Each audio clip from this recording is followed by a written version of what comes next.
नमस्कार। हमारे खास प्रोग्राम सौभाग्यम में आप सभी का बहुत बहुत स्वागत है। मैं हूं मनीष कुमार वर्मा। HN 24x7 देख रहे हैं आप दोस्तों। एक बार फिर से हमारे साथ स्टूडियो में आज मौजूद हैं अध्यात्म गुरु जितेंद्र महाराज जी, और आज वो हमें बताएंगे कि अध्यात्म में संस्कृति का क्या महत्व है। देखिए, हम आपको हमेशा कहते हैं कि हम आपको पर डे कुछ ना कुछ नया बताने की कोशिश करते हैं ताकि आपको पता लग सके कि आज का महत्व क्या है।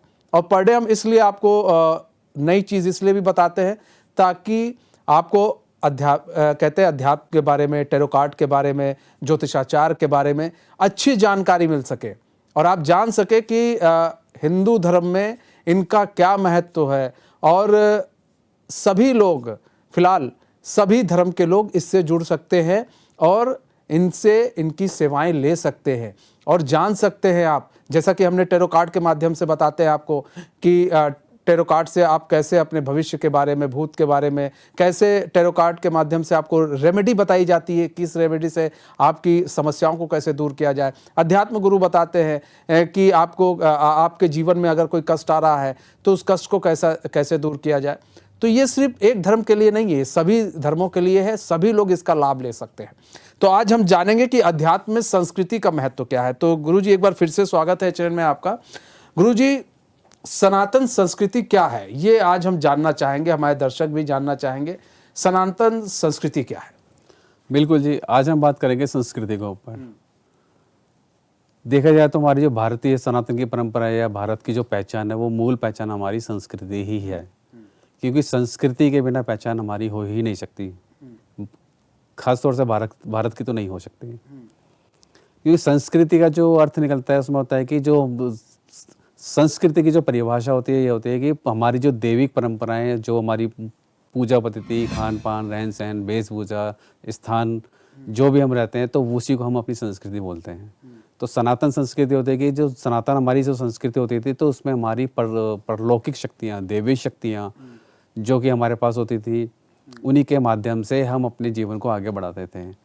यही हमारी पहचान होती थी। संस्कृति का मतलब ये होता है कि भाई जो भी आपको आपके परिवार से, आपके पूर्वजों से, आपके समाज से, आपके देश से जो आपको मिला है, इसमें आपकी पूजा पद्धति, परलौकिक शक्तियाँ, विशेष पूजा पद्धति, विशेष आपकी कला कौशल, जैसे संगीत हो गया, नृत्य हो गया, या कोई और विशेष मूर्ति कलाकारी होती है, जैसे चित्रकारी होती है, मूर्तिकारी होती है।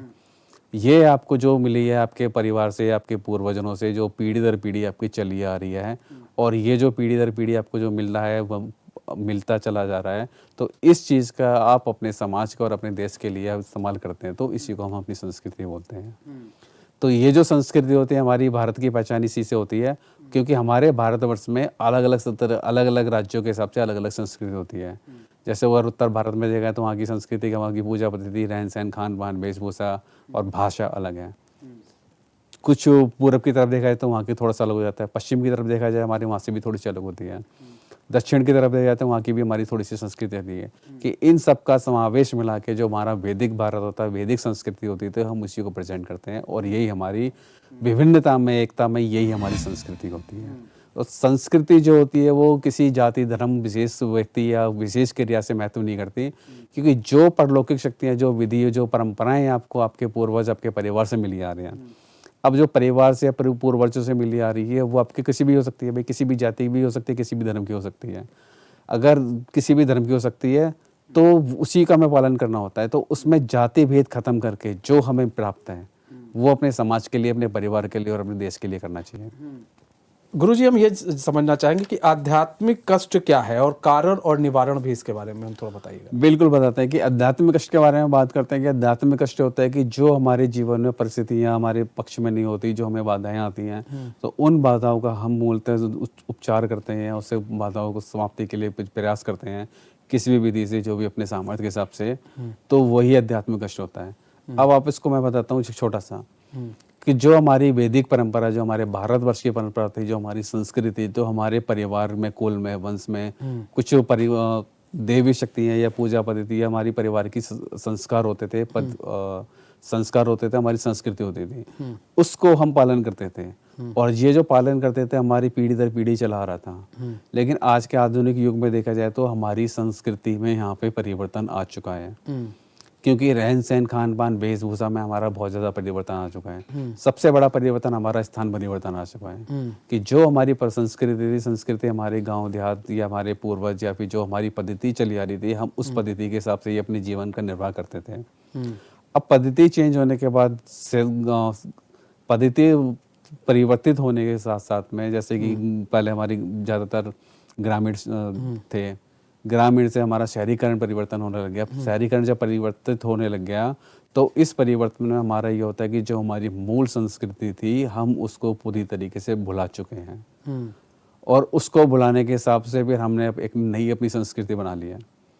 अब देखा जाए तो हमारे जो मूल परंपराएं जो चली आ रही थी वो परंपराएं छूटती आ रही हैं। शहर में आने के बाद जो हमारी पूजा पद्धति है, परलौकिक शक्तियाँ हैं, देवी अनुष्ठान है, ये सारे के सारे अनुष्ठान किसी ना किसी तरीके से हमारे एक तरीके से ख़त्म ही हो गए हैं। अगर ख़त्म कुछ चल भी रहे हैं तो वो विशेष दिन विशेष समय के हिसाब से चल रहे हैं, उनको नियमित रूप से नहीं चला जाता।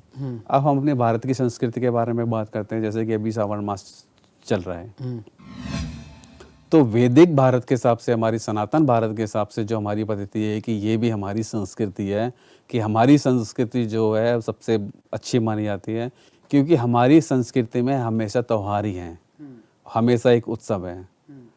शुरुआत होती है अभी चले हमारा सावन चल रहे हैं, सावन में 4 महीने हमारी भोलेनाथ की सेवा चलती है, चतुर्मास चलता है, इसमें हमारी सेवा महादेव की सेवा चलती है। फिर हमारा देव उठान एकादशी आती है, ये भी हमारी संस्कृति है। जब हमारे देव भगवान नारायण योग निद्रा में चले आते हैं, फिर उनको उठाते हैं, तो उनको जब उठाते हैं तो उनकी एक विशेष प्रक्रिया होती है, ये भी हमारी एक संस्कृति का हिस्सा है। हमारे फिर नवरात्रि भी आते हैं, माता के 9 दिन आते हैं, 9 दिन जो हमारी 9 दिन आते हैं तो इसमें भी हमारी माता की सेवा चलती है। तो ये हमारी संस्कृति का हिस्सा है। ये देवी शक्ति की नवरात्रों की सेवा में हम अपनी ऊर्जा को, अपने अंदर की शक्ति को या आध्यात्मिक शक्ति को बढ़ाते हैं। इसलिए माँ भगवती जगत जननी जगदम्बा से प्रार्थना करते हैं कि अपनी सामर्थ्य के हिसाब से, इच्छा के हिसाब से, अपनी बुद्धि के हिसाब से जो भी हमसे बनता है उनकी सेवा में तन से, मन से, धन से, मन से, वचन से, कर्म से, जब से तब से ब्रत से पूर्णतः उनकी सेवा के लिए रहते हैं।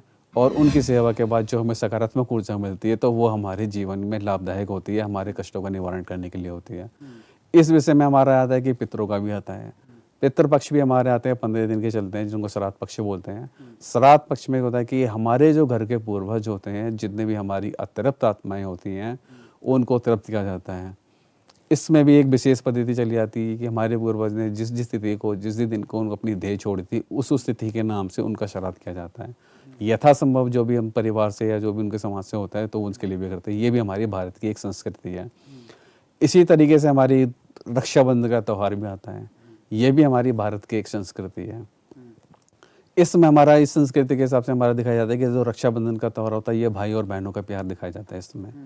अब इसमें होता है कि बहन अपने घर से आती है, जो शादी हो गई वो अपने घर ससुराल से आती है भाई की रक्षा के लिए, उसके हाथ में रक्षा सूत्र बांधती है, क्योंकि उसको अपने भाई का हमेशा चिंता रहती है कि भाई को किसी भी तरीके से नकारात्मक प्रभाव ना पड़े या किसी भी उसकी बुरी भलाई नहीं आए। तो इसलिए रक्षाबंधन का त्यौहार होता है कि वो भाई को सुरक्षा कवच बनाए और अपनी भावनात्मक या अपनी आध्यात्मिक ऊर्जा से, अपने भाव से, उस सुरक्षा कवच के माध्यम से उसकी जीवन में उसकी रक्षा कर सके। और इसी तरीके से भाई का भी अपनी बहन के लिए प्यार होता है।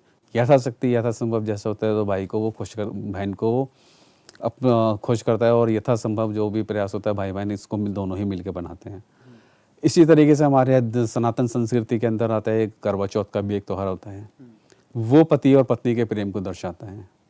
इसमें भी बताया गया है कि भाई जो भी हमारे त्यौहार होते हैं उसके पीछे एक विशेष कथा होती है, विशेष प्रयोजन होता है और उसके पीछे एक सीख होती है। जो भी हमारे सनातन संस्कृति के अंदर त्यौहार होते हैं वो बस यूं ही नहीं है कि भाई ये त्यौहार हमने मना लिया और उसके पीछे कोई इतिहास नहीं है, इसके पीछे कोई कथा नहीं है, या इसके पीछे कोई धार्मिक भावनाएं नहीं है। तो हमारे सनातन संस्कृति में जितने भी त्यौहार होते हैं सारे के सारे धार्मिक भावनाओं को आधार रखे और उनका एक विशेष महत्व होता है और विशेष उद्देश्य से बनाए जाते हैं। करवा चौथ का जो त्यौहार होता है वो पति पत्नी के प्रेम को दिखाता है, कि इसकी मान्यता ये होती है कि भाई कि जैसे कि हमारे वो माताएं बहनें अपने पति की दीर्घायु के लिए व्रत रखती हैं, पूरा दिन निराहार और निर्जला करके व्रत रखती है, शाम को फिर चंद्रमा देखने के बाद वो व्रत खोलती हैं। तो इसके पीछे मान्यता है कि ऐसा करने से उनके पति की अकाल मृत्यु नहीं होती। अकाल मृत्यु को टालने के लिए वो उनकी जो पत्नी होती है, अर्धांगिनी होती है, वो उनको इस व्रत का पालन करती है। इसी तरीके से हमारी बहुत सारे और भी छोटे छोटे त्योहार होते हैं। तो सनातन संस्कृति के अंदर ये सभी त्योहारों का, सभी चीज़ों का महत्व होता है। जैसे दिवाली होती है, दिवाली भी हमारी एक संस्कृति का ही हिस्सा ही है। इसके पीछे भी हमारी बहुत बड़ी कथा है, धार्मिक कथा है। भगवान श्री राम का आगमन क्या होता, तो उनकी खुशी के लिए जब भगवान श्री राम जी लंका से वापस आ रहे थे तो उनके स्वागत के लिए अयोध्या में दीप जलाए थे, तो इसलिए दिवाली का महत्व होता है। इसी तरीके से हमारी संस्कृति में देखा जाए तो हमारा होली का भी इसी तरीके से महत्व है। जो हमारी होली होती है, होली पे भी हमारे रंगों का त्यौहार होता है। तो विशेषकर जो रंग होते हैं जिसमें, और उन रंग जितने भी विशेषकर इसमें जो रंग होते हैं, सभी रंग खुशियों का दर्शाते हैं।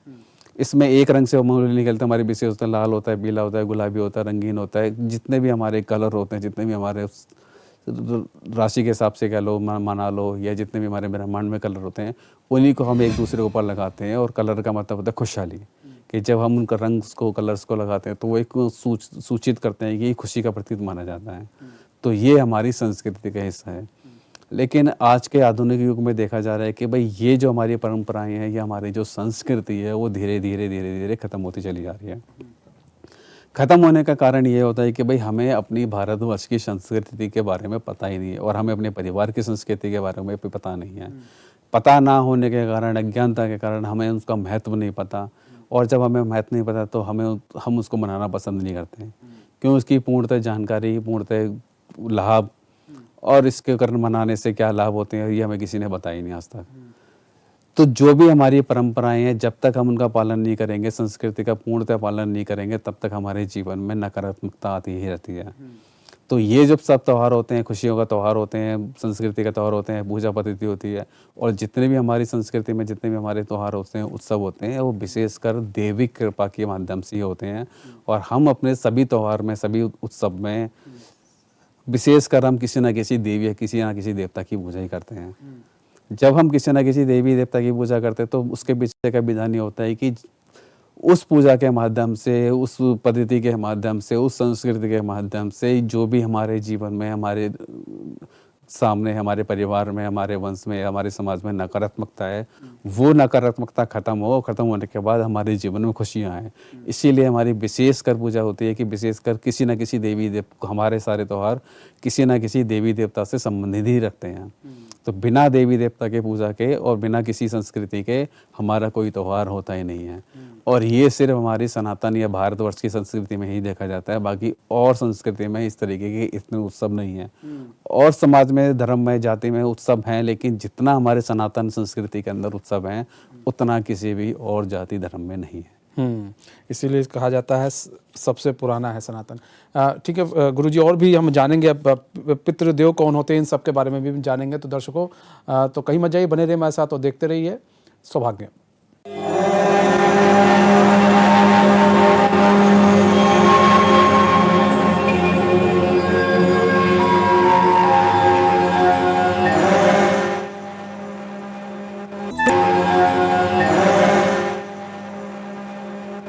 ब्रेक के बाद फिर स्वागत है आप सभी का सौभाग्यम में। दोस्तों, हम गुरुजी से अब पितृदेव कौन होते हैं और पितृदोष क्या होता है, इन सब के बारे में जानेंगे। उससे पहले हम आपको बता दें, कोई भी टेरो कार्ड रीडर, कोई भी एस्ट्रोलॉजर, कोई ज्योतिषाचार्य, कोई अध्यात्म गुरु अगर हमारे इस कार्यक्रम से जुड़ना चाहता है, इस कार्यक्रम का हिस्सा बनना चाहता है, तो टीवी स्क्रीन पर एक नंबर चल रहा है, मेल आईडी चल रही है, आप उस पर संपर्क कर सकते हैं।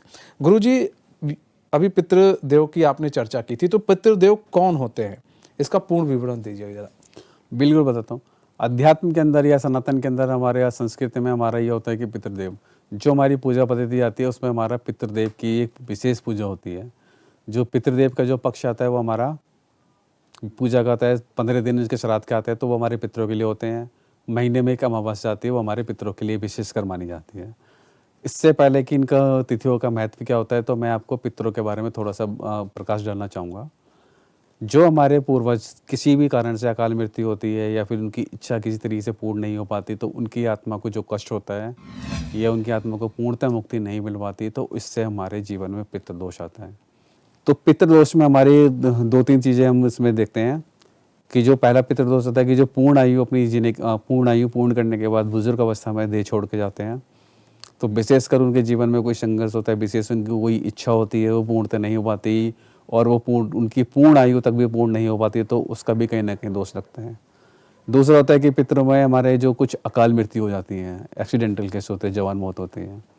तो जवान मौत जिसकी होती है तो उसमें भी होता है कि पितृदोष हमारे वंश में ही लगता है कि इसमें जब तक उसकी पूर्ण आयु नहीं हो पाती तब तक उसकी आत्मा को भटकना होता है। तो यथाशक्ति जो भी हमसे संभव होता है तो उनके लिए हमें करना चाहिए। इसमें फिर तीसरा आता है कि नवजात शिशु। आज के हमारे आधुनिक युग में देखा जाए कि भाई नवजात शिशु की जो हत्याएं होती हैं ये हमारा पितृदोष का मूल कारण होता है और बहुत बड़ा कारण है। कुछ तो दुर्घटनावश या नहीं हो पाते, लेकिन कुछ आज के समय में जो कोख में या गर्भ में नवजात शिशु की हत्या कर देते हैं। कुछ लोग पुत्र की चाहत में पुत्री को ख़त्म कर देते हैं, या कुछ लोग कहते हैं कि आज के युग में देखा जा रहा है कि शादी के कुछ सालों तक वो अपने वंश वृद्धि के लिए नहीं सोचते। इन कारण किसी भी कारणवश से अगर वो गर्भ ठहर जाता है उनका तो वो उस गर्भ को गिरा देते हैं। तो जो आज के समय में ये देखा जा रहा है कि जो उस गर्भ को गिरा देते तो उसका उनके जीवन में बहुत नकारात्मक प्रभाव आता है, क्योंकि वो शिशु जो आपके गर्भ में पल रहा है वो किसी न किसी तरीके से आपके कर्मों के हिसाब से, आपके भाग्य के हिसाब से आपको मिलने वाला है, लेकिन आप उसको नहीं लेना चाहते हैं। क्योंकि जब से गर्भ धारण होता है तब से उसमें जीवात्मा प्रवेश कर जाती है। आपकी मेडिकल साइंस कुछ भी कहती है, लेकिन ये अध्यात्म के हिसाब से आपका प्रवेश गर्भ धारण कर लिया, चाहे बेशक आपको 1 महीना हुआ है, लेकिन जब धारण हो गया तो जीवात्मा का प्रवेश उसके अंदर हो गया है। जो भी वो स्थिति होती है, समय लगता है वो एक अलग बात होती है, लेकिन ये बिल्कुल सत्य है। लेकिन इस सत्य को लोग मानने को, स्वीकार करने को तैयार नहीं होते और वो कहीं ना कहीं उसको गर्भ में हत्या कर देते हैं। इस हत्या का दोष ये लगता है कि आज के समय में देखा जा रहा है कि जो ऐसा करते हैं तो उनको आगे चल के वंश वृद्धि में या अपने परिवार वृद्धि में कोशिश करते हैं तो उनको सफलता नहीं मिल पाती। इसी कारणवश हमारे जो समाज में चला आ रहा है कि मेडिकल साइंस में भाई जो वंश वृद्धि कराना चाहते हैं, पुत्र प्राप्त करना चाहते हैं या अपनी संतान प्राप्ति के लिए आगे बढ़ने की कोशिश करते हैं, तो उनके साथ विकल्प नहीं होता, फिर वो मेडिकल साइंस का उपयोग करना चाहते हैं, जैसे टेस्ट ट्यूब भी हो गया, कुछ और भी बहुत सारे इसमें तरीके होते हैं। लेकिन इसका मूल कारण ये है कि जो गर्भ में शिशु की हत्या कर देते हो तो आपके जो पाप लगता है तो उससे कहीं ना कहीं वो जीवात्मा या परमपिता परमात्मा आपको वंश वृद्धि में बाधा डालते हैं कि वो नहीं चाहते कि आप इसको ऐसा पाप करो। अगर आपने जानबूझ के करा है तो वो आपको पुत्र प्राप्ति या पुत्री की प्राप्ति नहीं हो पाती। इसीलिए मैं आपसे ये कहना चाहूँगा कि गर्भ में किसी शिशु की हत्या ना करें, चाहे वो पुत्र हो या पुत्री हो, जैसा भी आ रहा है। अगर आपको वंश वृद्धि भी नहीं करनी तो उससे पहले आप जो भी विधि करना चाहते हैं आप कर सकते हैं, लेकिन इस तरीके की नहीं करें। ये आने वाले समय में दोष लगता है। मेरे पास बहुत सारे केसेस ऐसे आए हैं कि भाई उन्होंने पितृदोष आ रहा है, परिवार उनका सामर्थ्यवान है, योग्य शिक्षा है, योग उनका व्यवसाय है, धन की कोई कमी नहीं है, लेकिन उनकी मानसिक स्थिति अच्छी नहीं है या वो वंश वृद्धि करना चाहते तो नहीं आती। क्योंकि हम तो शक्तियों को देख सकते हैं, माध्यम से पता चल जाता है भाई किसने क्या करा है क्या नहीं करा।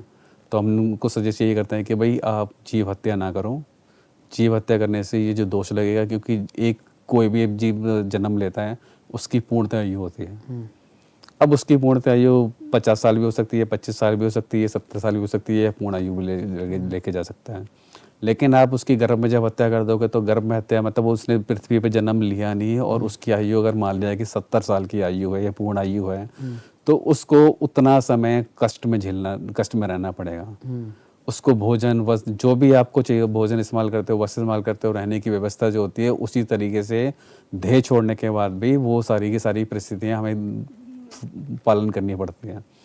पितृदोष जो होता है तो उसमें भी हम यही करते हैं, भोजन वस्त्र और दक्षिणा और उनके लिए जो उनकी अपनी ज़रूरत का सामान होता था या किसी विशेष व्यक्ति की जो खास इच्छा होती थी, जैसे किसी को छड़ी चाहिए होती थी, किसी को कुछ और रखने का शौक था, किसी को अच्छे कपड़े पहनने का शौक था, या किसी को जो भी उनकी व्यवस्था होती थी, जैसे जो भी उनकी दिनचर्या अपनी लाइफ स्टाइल में जैसे बीते थे वो सारी चीज़ें उनको समय समय पे दान देनी पड़ती है।